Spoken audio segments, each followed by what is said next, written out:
let's play a lightning round game. I'm going to be the bad guy, which I'm sure half the room would agree with anyway. And I want to get away with as much bad things as possible, ideally to enrich myself and advance my interest, even if that means putting my interests ahead of the American people.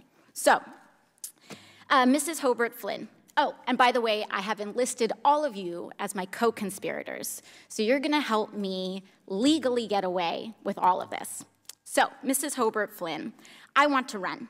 If I want to run a campaign that is entirely funded by corporate political action committees, is there anything that legally prevents me from doing that? No. Okay, so there's nothing stopping me from being entirely funded by corporate PACs, say from the fossil fuel industry, the healthcare industry, big pharma. I'm entirely 100% lobbyist PAC funded. Okay, so let's say I'm a really, really bad guy, and let's say I have some skeletons in my closet that I need to cover up so that I can get elected.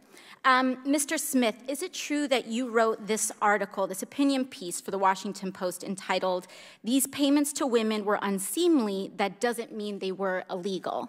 Well, I can't see the piece, but I wrote a piece under that headline in the Post, so I assume that's right. Okay, great. So, green light for hush money. I can do all sorts of terrible things. It's totally legal right now for me to pay people off. And that is considered speech. That money is considered speech. So I use my special interest dark money funded campaign to pay off folks that I need to pay off and get elected. So now I'm elected, now I'm in. I've got the power to draft, lobby, and shape the laws that govern the United States of America. Fabulous. Now, is there any hard limit that I have? Perhaps, Mrs. Hobart Flynn, is there any hard limit that I have in terms of what legislation I'm allowed to touch? Are there any limits on the laws that I can write or influence, especially if I'm based on the special interest funds that I accepted to finance my campaign and get me elected in the first place? There's no limit. So there's none. So I can be totally funded by oil and gas. I can be totally funded by Big Pharma, come in, write Big Pharma laws, and there's no limits to that whatsoever. That's right. Okay, so awesome. Now, Mr. Mirabani, the last thing I want to do is get rich with as little work possible. That's really what I'm trying to do as the bad guy, right? So is there anything preventing me from holding stocks, say, in an oil or gas company, and then writing laws to deregulate that industry and cause, that could potentially cause the stock value to soar and accrue a lot of money in that time? You could do that. So I could do that. I could do that now with the way our current laws are set up. Yes? Yes. Okay, great.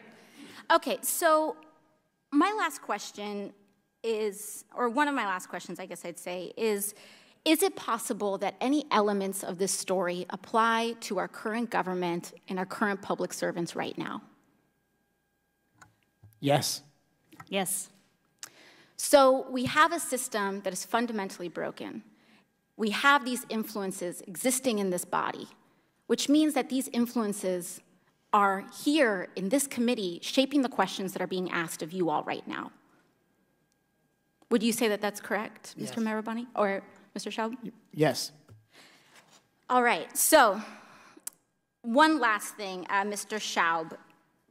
In relation to congressional oversight that we have, the limits that are placed on me as a congresswoman, compared to the executive branch and compared to, say, the President of the United States, would you say that Congress has the same sort of standard of accountability? Is there more teeth in that regulation in Congress on the president, or would you say it's about even, or more so on the federal?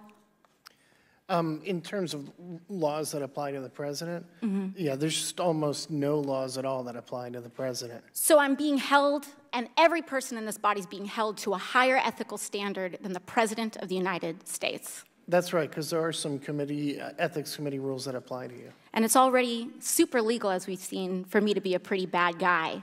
So it's even easier for the President of the United States to be one, I would assume. That's right. Thank you very much.